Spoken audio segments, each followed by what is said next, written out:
Great. So my name is Elizabeth Ruiz. I have been doing pruning since like 2008. So everything that I'm kind of gonna give you or share with you guys is about information of the way that I will do or that I had trying to find ways to treat citrus. So we want to make sure that it's not like one way, but it's just my way. So my information is below for is gowithnature.net if you want to look at my website. No, sorry. So the citrus needs, the reason why I put it here is because, you know, sometimes we have different climate, like climate is changing or adjusting, or so we want to make sure that we kind of know what we can do with the citrus to adjust to these situations. So citrus, of course, they like full sun. A lot of the times when you see a citrus that is struggling with a little bit of growth, is more like sun related than anything else. In the water, they are drought tolerant. So you could put in the drought, what I was suggesting people is instead of going, so well, okay, let's start. Usually I suggest to people to do deep watering with the citrus. However, in the drought, we couldn't do that. And I realized that citrus, even though they have really good deep root systems, adding a little bit of water more often was better for the fruit production because the trees were already established. So when we talk about deep watering, is to establish nice roots going down to hold the plant so the plant will not fall with the weight and stuff like that. And we want to deep water in the plants because like that, we are using the like less water in the long run because there is less of that humidity and evaporation going on. However, during the drought, I find out that, you know, when the citrus don't have enough water, they start dropping the fruit. So I kind of like did a little bit of my own try and error, and I realized that when we in the drought, when we put a little bit of water, let's say, you know, 10 minutes of water every other day, every 2 days, was good for the fruit production. So the fruit will not drop. They don't like windy conditions. So that is one of the things that I find out again by my own when I had a bunch of citrus in my bag, and they did good when it was not windy, and then my wind start here like it's summer to fall, and at that time my citrus look really bad. They drop a lot of the leaves, they go really yellow, so that is windy conditions. So the ones that are more tolerant to wind, believe it or not, are the oranges. So now I'm trying with an orange, the one that I have in the back. So let's see how that goes. They are susceptible to cold temperatures. And so especially limes and lemons are really susceptible to cold temperatures. So usually my pruning is decided by this thing, by being susceptible to cold temperatures. So this year, for example, I had already scheduled a lot of my citrus in spring, in March, because that's when I do my oranges, my tangerines. So I had to move them, and I am doing them at the beginning of April. Because we are having really cold weather right now. And what happened is if you do big cuts, which is what I'm gonna do right now with my citrus, and I will explain what I mean that, what do I mean with big cuts? If I am gonna opening up or doing big cuts, I want the temperature to don't be too cold. So no frost, no really cold nights with frozen water anywhere. So like that, the citrus will be able to do exactly what I want with my pruning. And fertilization. So you can fertilize citrus any time of the year. However, one of the things that we are skipping about fertilization is the fall fertilization. So now we are in spring. This is my suggestion on how I tell my clients to fertilize and how I fertilize my trees. So in spring, if I am going to fertilize, I fertilize with something that is a citrus mix or something that has like even numbers, the NPK. The NPK are the numbers that you see everywhere. Like, for example, here in the citrus mix, you have 633. That is NPK. And a lot of the times at the beginning of the year, I can do the citrus mix, or I can do one that is an even number. So I am giving all the nutrients. If I am having problems with my citrus to producing flowers or anything like that, so I am going to use the Ultra Bloom.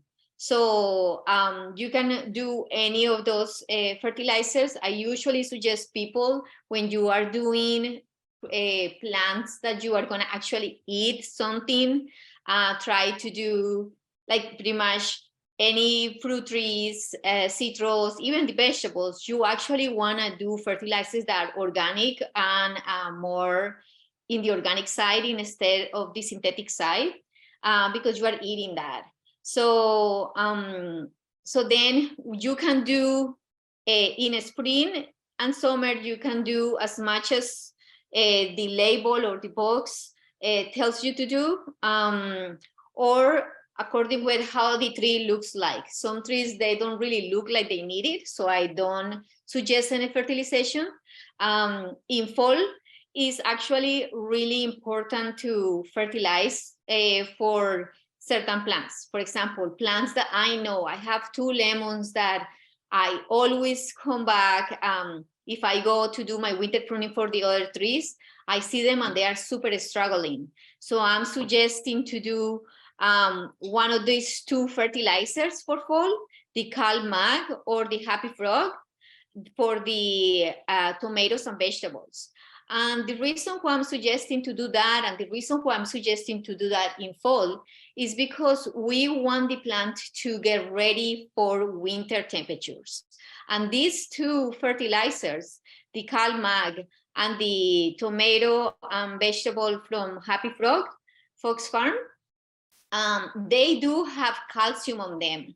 Calcium and magnesium is a really good combination for make the plant stronger to in the cell wall, you know, so for the plant to be able to take some of the cold weather, and also certain pests and diseases.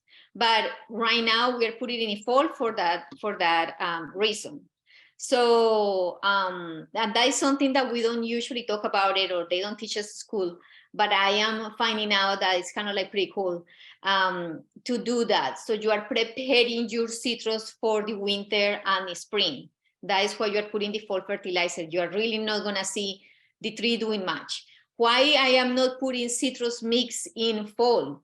I am not putting the citrus mix or the citrus fertilizer in fall because I don't want my plant to grow green in winter. I want my plant, I don't want green growth. I want my plant to start getting stronger in the walls, in the leaves.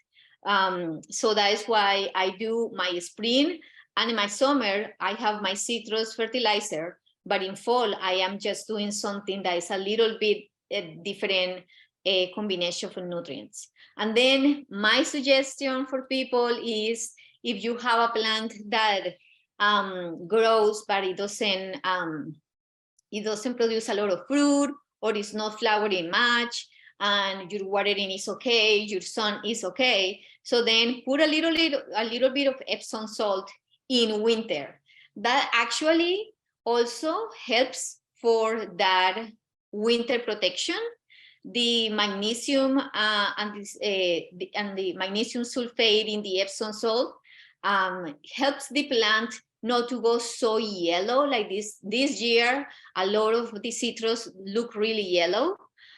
So I was telling people, just put a little bit of magnesium. So I do, like, if it's a good size tree, let's say it's like 4 feet or 3 feet tall, so you can put like a cup every month. dissolve it in water and put the water on. If we are in a drought, cold winter, if we are in a wet winter like this winter, just throw the salt on. It will dissolve itself. So this is kind of like how I work with it. I work with fertilizing the citrus. And however, if my citrus is looking green, is producing a lot, is super happy, so I let it be. Sometimes we end up putting stuff that the plant doesn't need. Citrus are really, they love to be feeded. So I think that, you know, like most of them liked it. So it's nothing wrong with putting some of the fertilizations that they need. Now that we talk a little bit about like color and that, I want to talk about deficiencies. So in the citrus deficiencies, these are the most common ones. And so we have the nitrogen deficiency. And the thing with the deficiencies is a little tricky to identify like what is what. And so the nitrogen deficiency, the leaves are kind of like pale all over. It's like the whole leaf is pale. It's not patches of pale. It's fully pale, and some sections are pale. So if you see the whole tree being pale and is the whole like yellow green, so you know that it's nitrogen. The one thing that I do want to clarify again, this year a lot of the trees, because of the cold weather, got pale. They got pale in the outer section of the tree. That is not nitrogen deficiency. That is that they were having a hard time with the cold weather, which is okay. You don't need to put any like specific anything, but it's just kind of like what happened when it's too cold. So one of the things I do for nitrogen deficiency, I put fish emulsion. Fish emulsion is something that helps, it has a lot of nitrogen on it, and is easy for them to take because it's liquid. So the intake is really fast. You will see the change pretty quick. I'm not saying that you put it the next day, it's gonna look like that, but you know, in a month, you are gonna see the plant recovering. If the nitrogen deficiency is really deficient, so maybe the older leaves will not come back to full green, but the new growth is gonna be green. And that is what you need to look for. Most of them, actually, most of the deficiencies, that is how they start. The new growth, they come back green, and that is the one that you have to look for. So the magnesium deficiency, again, I have the CalMag and the Epsom salt right there to be my tools for citrus. So how you identify the deficiency is by that V shape in the leaves. So they usually occur in the mature leaves. So that's how you can see, oh, it's a little deficiency. Of course, when the deficiency is bigger and bigger and bigger because we are not treating them, so then it becomes like everything is had that marking, and maybe the marking is so strong that the whole leaf is green. So if you start seeing, that is what you want to look for. If your tree is really deficient, so you're gonna see the marking to be a little bit more changed. So pretty much the whole leaf is green, but a lot of the leaves are gonna look with that V-shaped marking. And I use those two again, the Epsom salts and the CalMag. The one thing that I do wanted to say about the Epsom salts is try to buy one with no smell, because I don't know if the smell, the chemicals that are put in there are good or not. So I usually get the Epsom salt that doesn't have no smell or anything. I don't buy it at the nurseries. I buy it at the CVS or whatever. And I usually take the one that I use for, you know, have my put in my tub. And the reason why I do that one is because it's a softer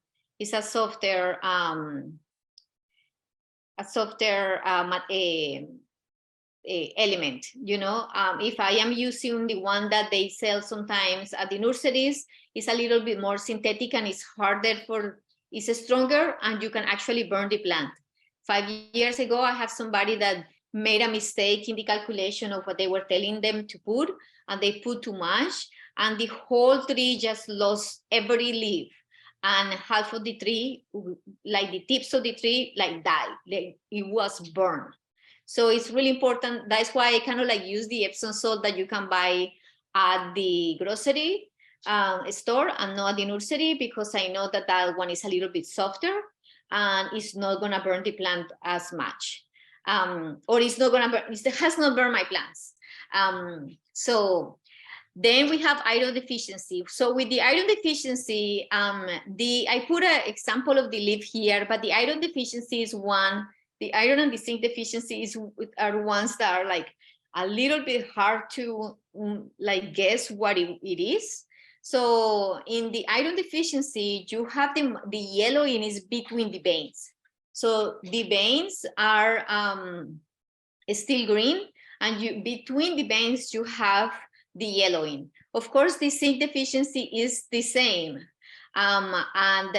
So the only difference is that both of them had the between the veins, and the leaves are smaller in the iron. And the only difference is, and in the iron, the fruit is small. So if you have a citrus that is producing really small oranges and stay small, or really small lemons and stay small, so that is the iron. The zinc deficiency decrease the overall fruit yield. So how much fruit do you have?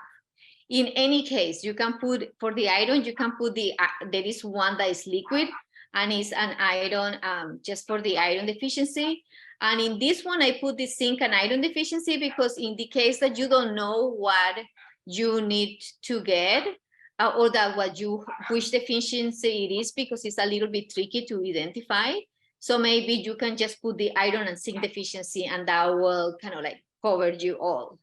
One of the things that I do wanted to say, if your deficiency, let's say that you got your plant looking with yellow leaves, any of those leaves, you know, the magnesium, the iron, the zinc, or even the nitrogen, and you put the fertilizer, and it will come green again, and then it will go back to yellow.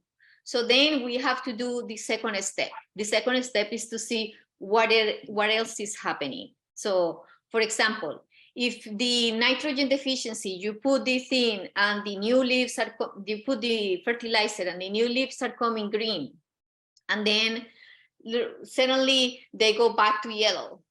So not suddenly, but you know, like after a few months, they're like 3 months, and they go back to yellow. The new green leaves that they were green, fully green, they went back to yellow. So that is how I find out that the citrus were like, it was too windy for them. In few houses, I had that problem. I keep fertilizing and I keep having that thing. It will go back to yellow. So now I know that there is another factor into the yellowing of the leaves. If you have the magnesium, iron, and the zinc, one of the things is like, for example, if they go back to getting the magnesium deficiency or zinc deficiency, that can be that your soil, the pH is a little bit too acid. So when it's too acid, they are not allowed to take some of the nutrients. So the same thing happens when your citrus is growing and growing and growing, but it's not really producing any flowers or any fruit. So they are not able to take the phosphorus.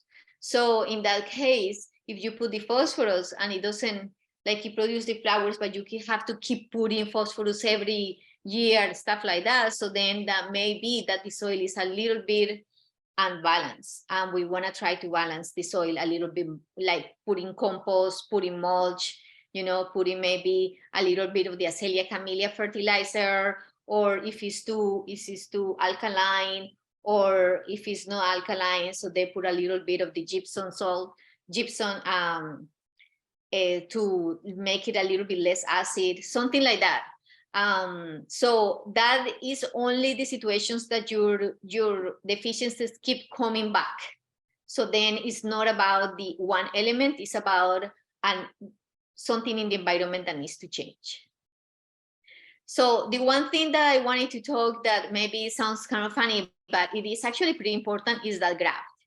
So Elizabeth, can I ask you a quick question on fertilizer before you move on? Yeah. Is there any different recommendation for containers, or are you still fertilizing the same in containers? Let me think. I will say, no, I will say I will go a little bit easy with the containers, in the sense of, in the containers, let's say that we planted. When I do planting in containers, I do my own mixes in the soil. And the reason is because sometimes we get, we go to the nursery, so we go to Home Depot or wherever you go to buy your things, and you get the citrus mix for the planting in the pots. Well, what I have seen is that the citrus mix for the planting in pots, the citrus mix soil, the soil for planting in pots, it has a really good drainage, which is really good. However, that soil lacks a little bit of, I don't know how to say it, lacks a little bit of body. And so what I do is I put a little bit of compost, or for example, if I go to slopes, I get my citrus mix and I get a bag of worm castings and I mix that, because I have realized that because the citrus mix is so good at having a good drainage, it actually flushes the nutrients pretty fast. So you end up having to put a lot of more of the fertilizer. But if you put too much, or if you have the exceeding, if you exceed the amounts, so then the citrus just go back to green, yellow, and flowers, no flowers. And I see that they get more yellow with the cold weather and stuff like that. So I will say, if we are talking about pots, I will try to put a little bit more of the body in the soil.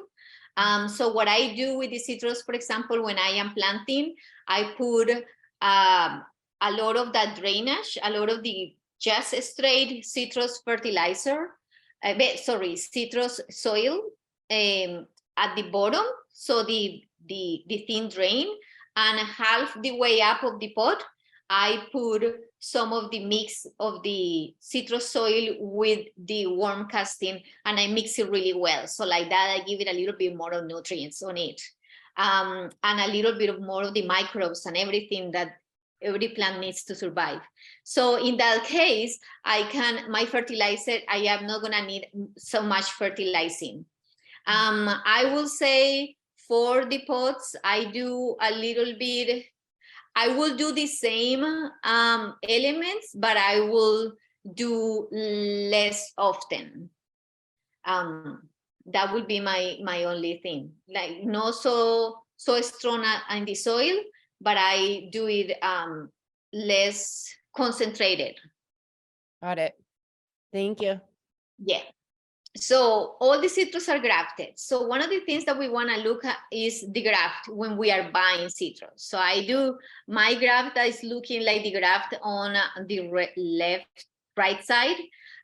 Is it's growing. So I want to make sure, but it's not fully closed, fully healed. So I want to make sure that that graft is not being hit by the water with irrigation, or the irrigation for the sprinkles. I want to make sure that I don't put anything on it, no barriers, no cloth, no metal, no tape with sticky stuff on it. I also want to make sure that if I can, if possible, I put that in the shaded side, no in the sunny side, because a lot of the times the sun just burn it and make that wound bigger. So I want to make sure that the graft is not covered by mulch or soil or compost or anything like that. So it's really important that that graft is protected. You don't want to graft the citrus from from above or below. Below that section is where I handle the citrus, if I had to move anything. And also, if you have to tie your citrus because it's falling or something like that, you don't want to do it in that point. So no pressure in that point at all. One of the things I try to do is, if let's say that my citrus is already is already planted and it's in the sunny side or something like that, I use this product for the sunburn, and I put a little bit in the wound when it's really sunny days, or like throughout the summer. Pretty much, you just put it once and it will last for the whole summer. So the one thing is, it's just really important to look at your graphs, see what it is, and if anything is growing from the below the graft point, so that yellow in the right side, that arrow, the orange arrow, if anything is growing below that, you need to remove it. So pretty much, if you have a tree, let's say that you have an orange tree or a major lemon tree, and for some reason your tree looks like it has another tree on it, most probably if you go down and look where that branch is coming, most probably that will be from that below of the graft section. So you want to remove that, because that is going to take all the energy from your trees. Okay, so this is the part that I have been trying to deal with it, if I explain to people what these groups are about or not.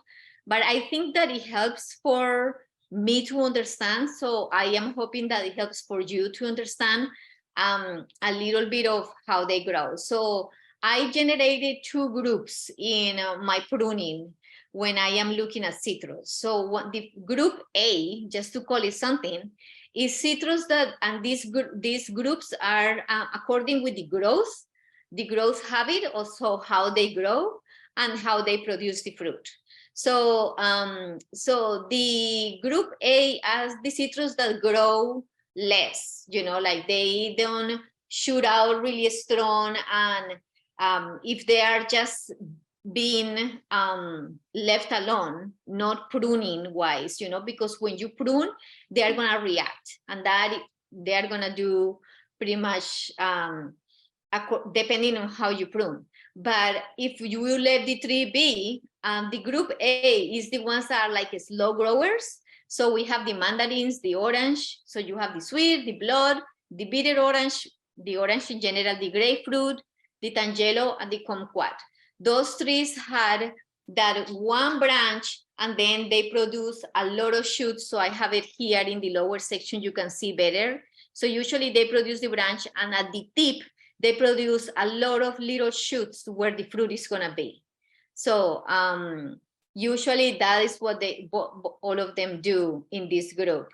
In the group B are the strong growers. So they are gonna produce big shoots, and in that shoot, throughout the length of the shoot, they are gonna have the secondary growth that is gonna produce the fruit. It usually ends up being at the tip if you don't prune your lemon. Usually end up being at the tip, but if you are pruning it, you are going to have it throughout the length of the branch, the new growth. So these are lemons, the key lime, the Mexican lime, the caviar, the kaffir lime, the lemon major, and the citron. So the one thing about the group B is this group B, if you are looking, for example, to do an espaliate, which is the one that I have below, behind. So those are espaliate plants, are something that you're gonna kind of keep flat. Those are not good. The group B is not good for espaliating. And the reason why it's not good for espaliating, if you're gonna kind of have it in the formal side, is because they grow really strong. So growing really strong, and when you prune that strong growth to keep it flat, they are going to shoot out more. So it becomes this battle, and you end up not having a lot of fruit. So the fruits that are really good for espaliating will be these ones over here. They grow strong, but they have those little branches, so you are always going to have some fruit. And here is the explanation of the group B versus the group A. So in the group A, you have the strong growth, slow growth. In the group B, it's a strong growth. So more regular branching pattern in the oranges, tangerines, the kumquats, you have the structure is easier to maintain as soon as you set it up, and you are not gonna have a lot of that crazy growth like the lemon measures that is like, oh my God, it's just, you have to have lots of patience to treat those. The fruit production it has like one cycle a year. That is a really important thing. That is why I try to do my citrus pruning at the beginning of spring, because I am gonna, and usually I am cutting some of the flowers, but it's not bad, because what happened is when I do my pruning at the beginning of spring, early spring, I see some of the flowers that they were forming winter. Like I can see right now, I have a lot of flowers here in my citrus like coming out. I can see them here, but I am gonna cut some of them, but I still have the tree.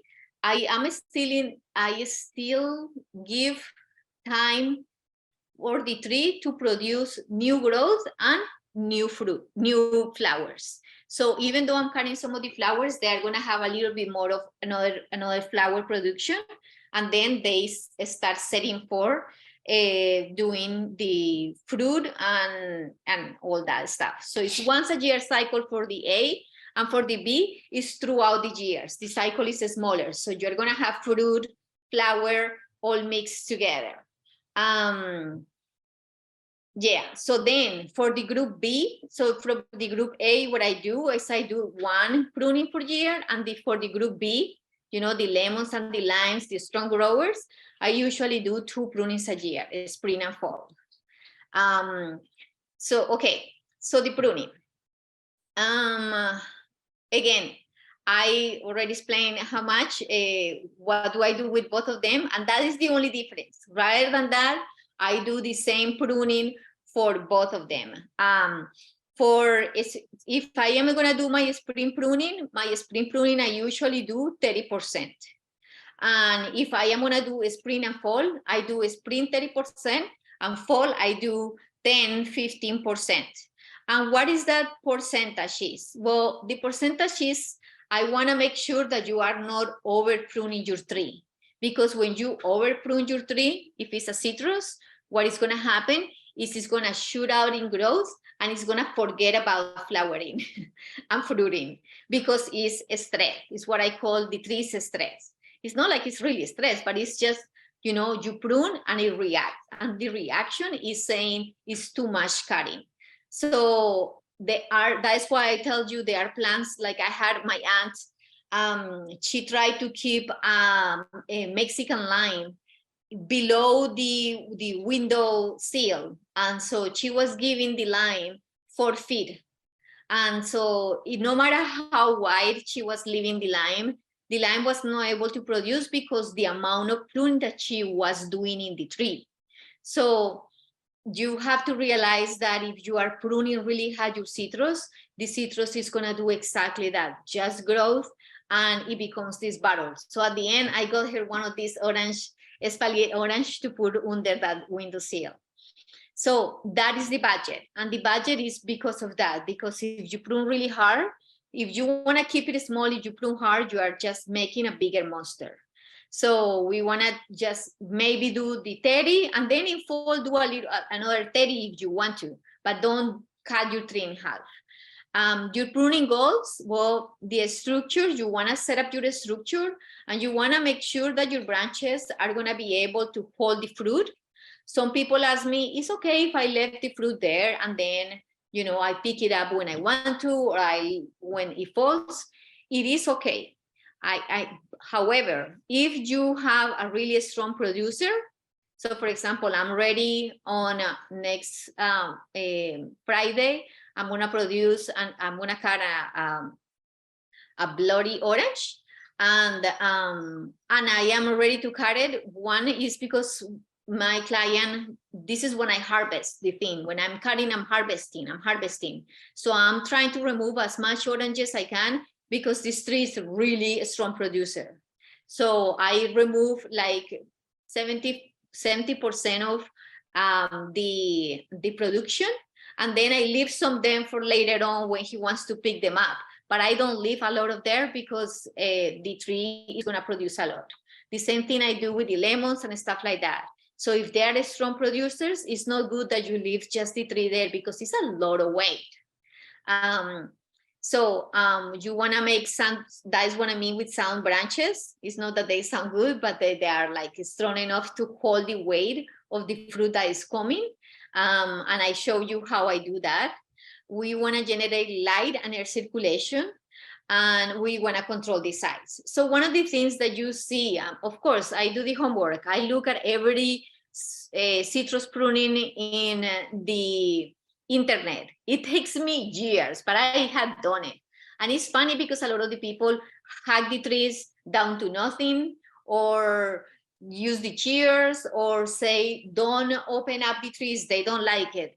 They actually do. You want to open up your tree and you want light to get in, but you don't want to like make a hole in the middle of summer. That's why we do the spring pruning, because if we open it up right now and they get some light, some filter light through, so then you do have growth in the inside, and so your production is a little bit more balanced. It's not only in the outer section, but it's also in the inside.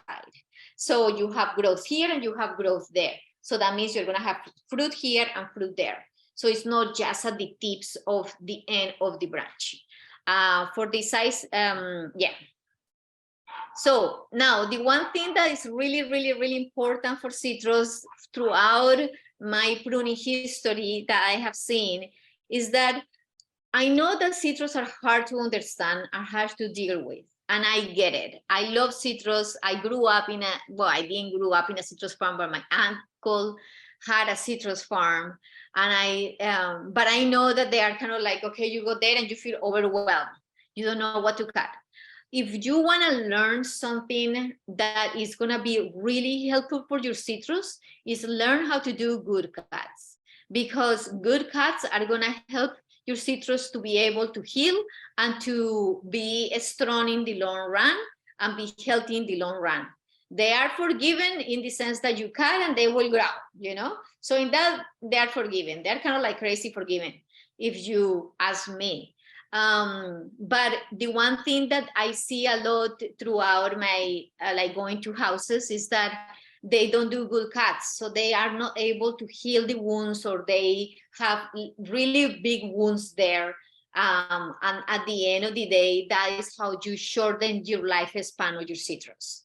So don't leave stubs. That is one of the things that is right there at the beginning. So what do I mean? If you are cutting and you have a piece of the branch that you left, that is a stub. You want to just do good cuts. In here, in the first picture here, I show you with the circle, where is a good cut when you are cutting to, you're cutting a branch led to the point of growth. So you're gonna see a little bit of that color.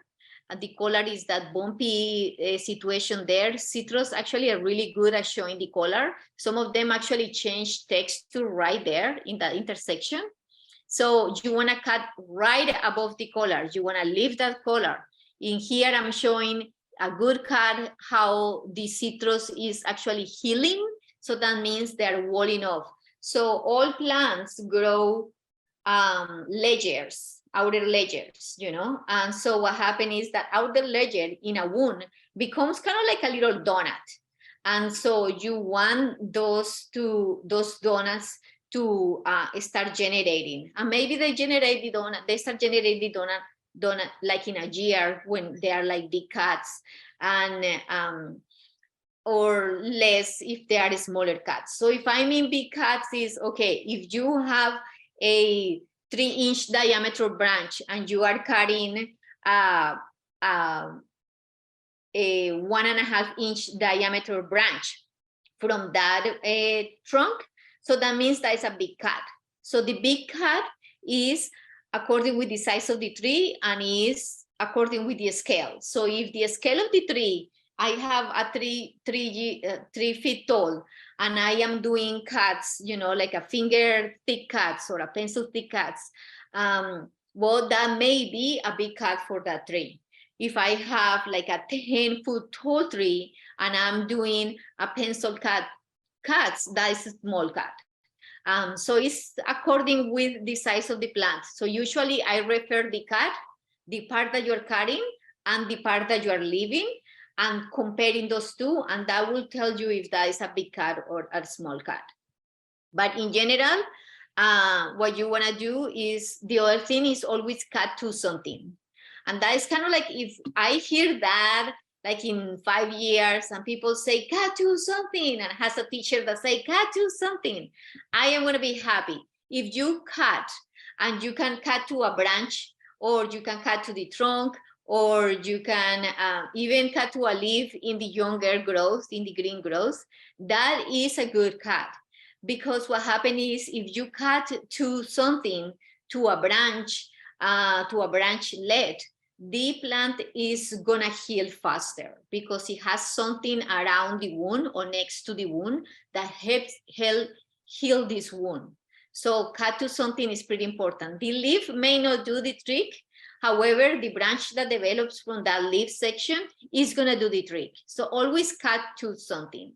That means you are not leaving stubs. The only part that I cut to a leaf is in the new year, in the last year growth. So on new year, make a cut that is transition. Okay, so the transitions. So this is really important, just because for that is not a manicure thing. It's actually like it decreases the citrus from sprouting like crazy. So again, if I'm having a 2-inch thick branch and I want to reduce it, I look for half of the side smaller to cut it to. So I try to make good transitions in the sense of how much I remove it. So if I am trying to cut the top and I decided, oh, I have a 3-inch thickness on the branch and I go to a leaf, that is a bad transition. It's really a strong cut. So you left a leaf, you cut to a leaf when you are cutting like 3 inches. That's a really strong transition. You want to go smooth in your transitions, and if you go smooth, like a smaller in half size or less, so your tree is going to react less in that pruning. Also, you are selecting the direction of how the plant is gonna grow. And even though in citrus, in the group B, doesn't feel like, I get it, you do a cut and 3 of them or 4 of them shoot out right there at the point. In the orange and the group A, it does work really well. You are gonna have maybe 2 or 3 shoots, but the one that you selected to be the one that is gonna take over, it does take over. So you are controlling the directionality. So for me, it's important, if I'm trying to control the size of my tree, to say, okay, you want to go, usually I select branches that are going to grow up, and then with the weight, they go down. So that is how I give also a strength to the branch, because the branch that is going up is going to give me stronger growth. So the stronger growth is going to be able to bend and hold that fruit better than that thick little growth. So you can go to the left or the right, up or down, according with the needs in the pruning is required. But just think about wherever you cut to, you are selecting the direction of the branch that is going to grow. Always cut right above the collar. We talk about that one. And yeah. So now, just to talk a little bit about what I just said. So I do that not only when I cut to the branch, but also when I am looking at my structure. So when I am setting the structure of the tree, let's say that you have a younger tree or an older tree that you are trying to say, okay, this is crazy, how do I cut it? So I start with, I'm going to try to find what is my structure, meaning the branches that I am going to keep there forever. In the orange or in the kumquats or tangerines, it's really easy because you pick them and they will always look like, okay, this is the main branch, it's just thicker.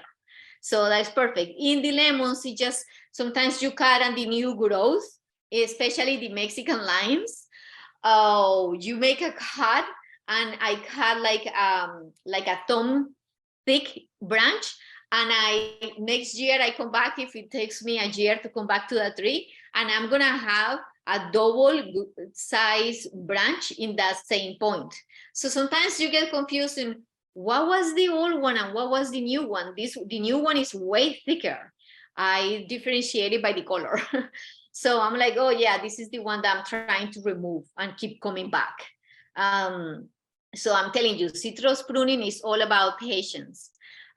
So you want to analyze your structure, you want to analyze your branches before you cut. You know, like right now with this kind of like cold, windy days, I go out, you know, like, well, I stand up with my coffee in my client's house looking at what do I'm gonna cut, how this is gonna be, and I take my time looking at the tree and see where are the branches. And before I cut anything, I'm looking at every single branch. Can I reduce it fully? How the branches are flowing? And what do I mean with the flow? So here in the left side, I have example of, I have my, like, the arrows, the long arrows show the branches I'm selecting to be my structure.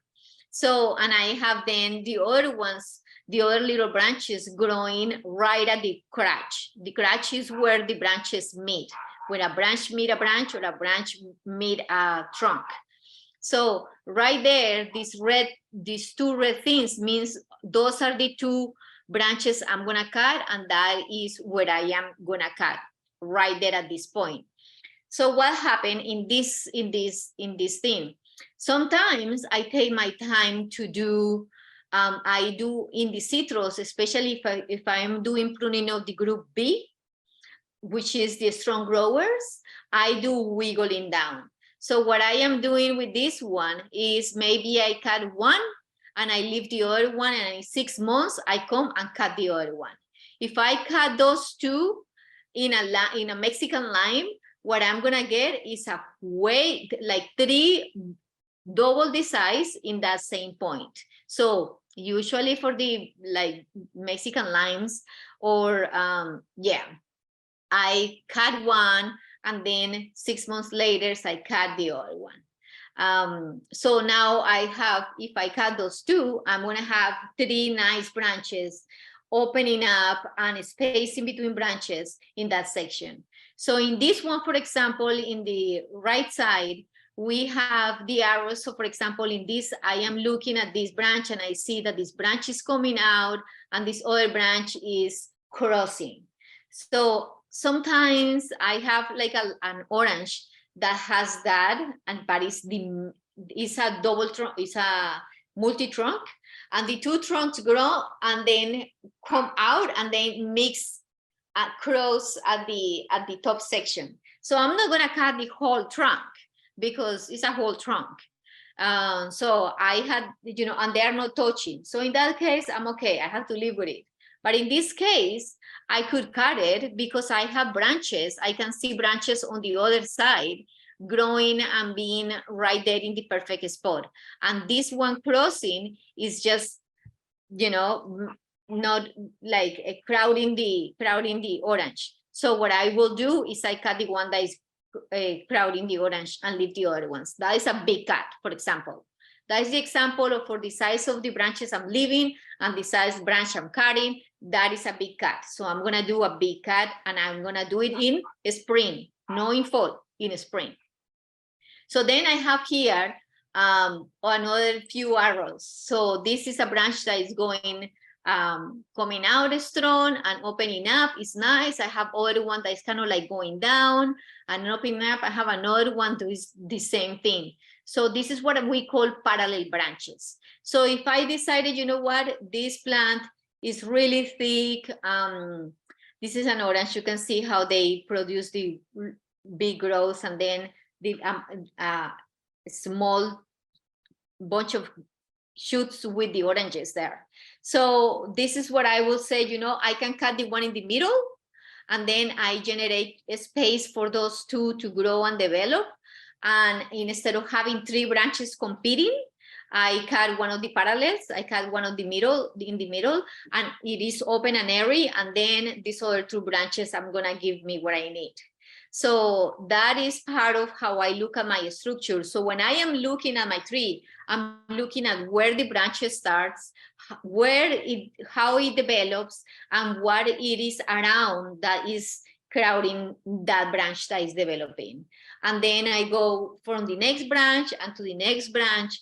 And like that, I go throughout the tree before I do any cuts. And then I decided, okay, these are the problems. And I go and cut a few of them and mark some of them for later and keep going like that. In here, for example, again, we're talking about the structure. A lot of the times we have this, so there is the branch that is coming out, and then I have one too many branches in one point. Usually, you know, citrus, they do that. And that part of my role is to let them prevent that from happening. So I try to cut some of those things as soon as possible. So this is, I think that this is a lemon major. So in that case, you can see that the one that I'm cutting with the shears, the one that has the shears, and the one with the red, those were last year growth. And the ones with the purple arrows are the ones that I'm gonna leave that had a nice angle, that they are going to the right size. So I'm gonna remove this other two. So in this case, again, in the picture that is more horizontal, we have, for example, again, the two parallel branches growing one next to the other one, doing the same thing, coming in a little curve and then opening up in the same way. So I'm going to remove one and leave the other one. How do I know which one I remove? Well, that depends on what is next to it, and that depends on what I want. In this case, for example, if I want my branch, I will cut the one in the center, most probably, because I will give it a better angle to this crotch. You don't want to have branches like, for example, in the left side, you have the one with the arrow and you have the other one. Those crotches over there the angles are really sharp. So you want to have angles that are 45 or more. So if it's possible, that is what I'm going to generate in my tree. So when I set up the structure, I try to leave 1 or 2 branches at the point of growth, not like 3 and 4, if possible, you know. And so this is how my branch structure will look if I am starting to develop that branch structure. So I have growth, like you see, it grows. I have a space between branches, so this will be my main branch, and I have a big space between these 2 branches for these other ones to develop. I start growing and develop some secondary growth. So this is my meta structure. It's 4 or 5 growth in there. So it's a really well distributed. That is what I want in my branch distribution. So now, after I do my branch distribution, that is when I say, okay, water break. And the reason why I say that is because for the branch distribution, you want to do it throughout your tree. You don't want to cut half of the tree and then next year I do the other half, because then what do? I unbalance my tree. So before I do the thinning, I go back to looking at my tree and cut. So usually what I do is I cut one here, and even though I have more problems, I solve them later. I go one cut over here and then I solve the rest later. That is why I do sometimes 2 prunings a year, because I cannot solve every problem at one pruning, because if I do that and I cut more than I should, the tree is going to do the opposite. So I do all my branch distribution, I do all my structural that I can, cutting 30% only, and I stop if I already cut all my 30%. So how do you know? Well, you look at the branches. I usually pile the branches in one section. So if I pile the branches in one section and I look at my tree and I have more in the floor than in the tree, I cut 50%, so I need to stop. So it's really important that you back up and always look at what you have in the floor. So if I have not done my 30% and I still have budget to keep pruning, so this is the second thing I do. I am removing, I am doing a lot of the thinning. So in this case, what thinning is I selectively choose little branches to be removed from the pruner growth, or also, you know, like reduce some in the length. So usually, again, I go to, you see how green this is? This is like last year growth, this year growth, something like that. So I want to make sure that I am working on those, in developing good branching at that point as well. So I am going to cut all these little ones over here. Do I do that like right away? If that is an orange, I will do it. I will remove, so that in the middle, I'm looking at the middle picture, that big red, that maybe I do that right now, and then in 2 months I come back and cut those two at the bottom. So like that, I don't have a lot of strong growth in there. In here, I'm showing how I am cutting to something. So pretty much I'm removing one of the branches. This is a really good angle, but this is to show you that sometimes, you know, like, how do you cut to something? Well, or cut or thinning to the point of growth. So in this case, I am going to remove this branch. I'm just going to leave that one over there. This is a good transition too. Talking about transitions, I am cutting one, and I'm leaving exactly the same size branch next, that is going to take that that pruning cut and heal it. So that is a good transition. In this one, I'm talking about, you know, all those little growths that are crossing. So I have 2 branches here. So is this going to cross the other one? And with the weight of the lemon, it's going to start rubbing. So I'm going to cut that. Let's say that one is on top of the other one.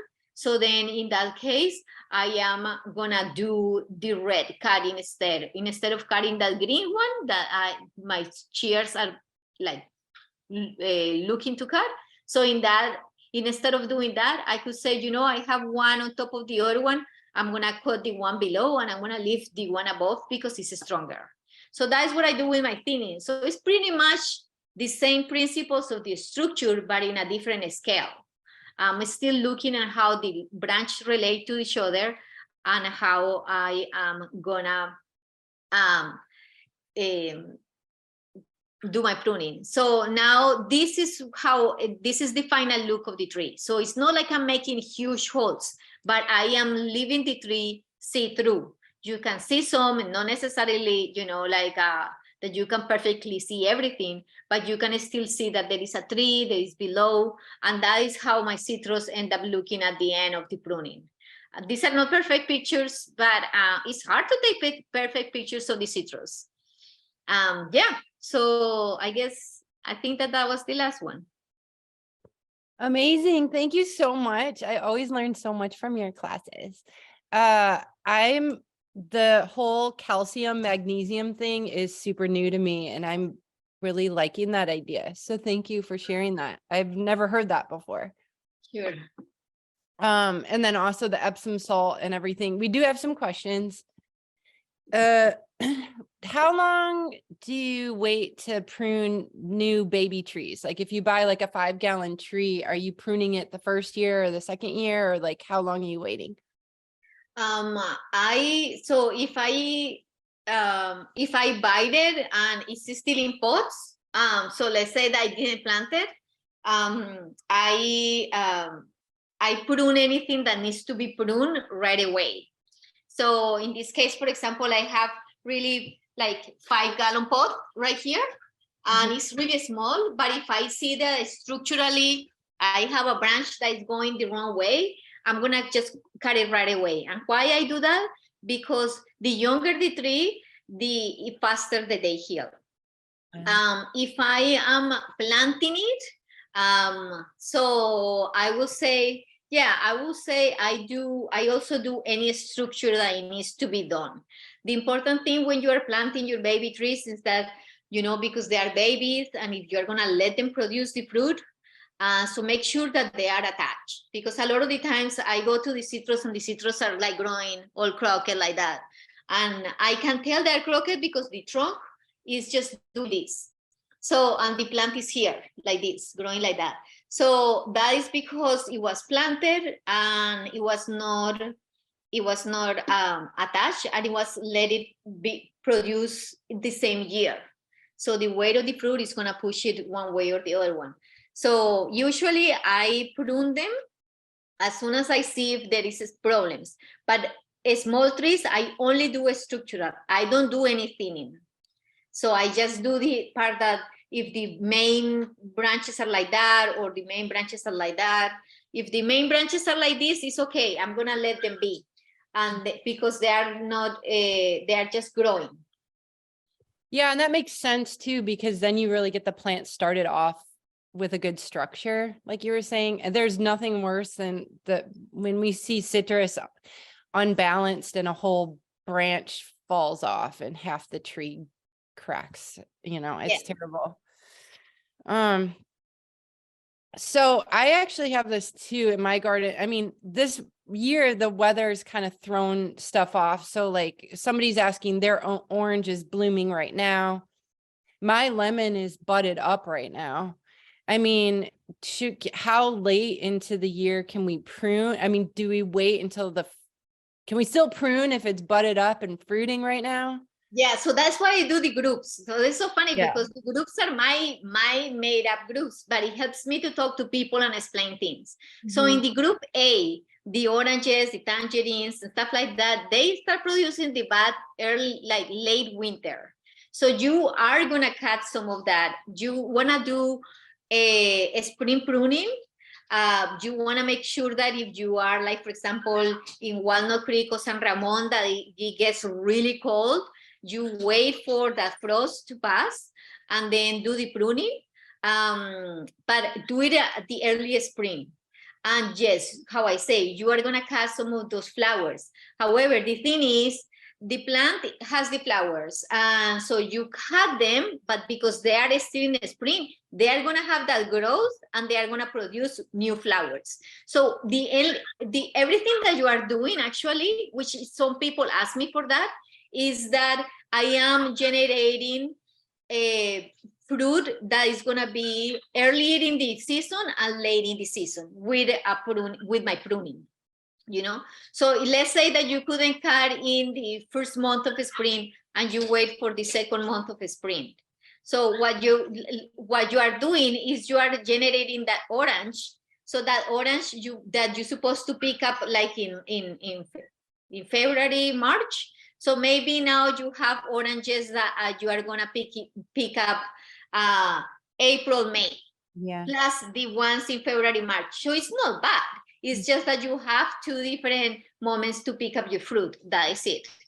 For the group B, which is the lemons and the limes, you can prune anytime in the citrus, in the growing season, in spring, summer. So citrus, usually you can prune anytime from spring to fall. So for the lemons and the limes and the group B, you can prune anytime with the fruit there, with the flower there, because they are going to produce new growth and new flower in the middle of the year, in spring, in fall, in summer. So it's not going to affect that. I feel like we need that information on a handout or something, your group A and group B, because that's really valuable. That's a good way to break it down. Yeah, the reason why I have not done it is because I feel that it could get misinterpreted, because our groups that I am making, they are not like for a species or for, nothing. It's just my makeup groups from according what I see, what they do. So I feel like if I put out there and I don't express myself right, that may be taken in the wrong way, and I feel scared, Okay, we'll take one more question because I know we're a little over an hour right now, and a ton of compliments on your presentation. Everybody learned a bunch. Elizabeth is available for a consultation under Go With Nature. She has, I don't know if you want to put that first slide up again so people can see your information. But one more question is, if your tree leaves are still yellow from the tough winter, should we wait to prune until it's healthier? No, you could actually prune the oranges right now, even if they are yellow. The yellowing is just because of the frost tender. So I will say prune them and then also do a little bit of that fertilization is gonna help. The trees are gonna grow anyway. So it's just about, okay, it's gonna get, yesterday was pretty cold and it's gonna rain again, and how cold it's gonna get, so that is the only thing that if you do, let's say that you have to do your pruning right now, so you just make sure that you end up protecting the plant if it's cold. Rather than that, it's okay. Yeah, and doesn't it help reconcentrate the energy to the core of the plant too, and then push out fresh growth and everything? Yeah. Yes. It's just that if it gets cold, so then those kind of like the backward thing. But if it's protected, or if it's not, if the yellow leaves are just showing that they got a little bit cold, but you can, it's gonna, remember, everything about the plants that we're doing is how we stimulate them. So pruning stimulates new growth, and they're gonna go back to, oh, okay, now we can grow.